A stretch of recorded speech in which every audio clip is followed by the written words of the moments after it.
ભરૂચ જિલ્લામાં દૂધધારા ડેરીની ચૂંટણી રસ્સાકસીક ભર્યા માહોલ વચ્ચે મતદાન થયું હતું, જેના પરિણામે જાહેર થયા છે, જેમાં દૂધધારા ડેરીમાં 17 વર્ષથી ચેરમેન રહેલા ઘનશ્યામ પટેલ બહુમતી સાથે મેદાન માર્યું હતું। તેમણે કહ્યું હતું કે મની પાવર સામે ઈમાનદારીનો પાવર જીત્યો છે। દૂધધારા ડેરીની ચૂંટણીમાં ભાજપના જ બે દિગ્ગજો આમને સામને હતા। વાગરાના ધારાસભ્ય અરુણસિંહ રણા અને વર્તમાન ચેરમેન ઘનશ્યામ પટેલની પેનલ વચ્ચે ચૂંટણી યોજાઈ હતી।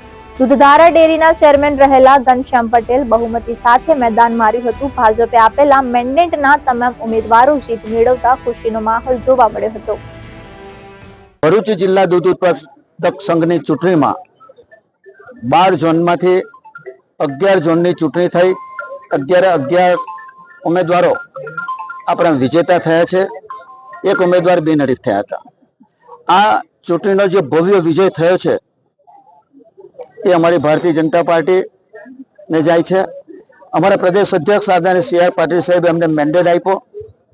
સાથે સાથે અમારા પ્રદેશ મહામંત્રી આદરણીય રત્નાકરજીએ પણ અમને સમર્થન આપ્યું, હૂંફ આપી અને પરિણામે એમાં જીતી શક્યા છે। તો ખરેખર યશ આ ભારતીય જનતા પાર્ટીને જાય છે। સાથે સાથે મારા પશુપાલક મિત્રો અને મારા જે મતદાર ભાઈઓ, ખરો રંગ તો એ લોકો લાવ્યા છે, તો તેઓ પણ આ જીતના યશ ભાગી છે। જો મેન્ડેટ ની ભૂમિકા ખરેખર રહી છે એમ કહું તો પણ ખોટું નથી, પણ આટલા વર્ષોનો વહીવટ અને મતદારો સાથેનો સીધો સંપર્ક અને પ્રેમ ભાવથી જે વહીવટ કર્યો છે એનું આ પરિણામ છે।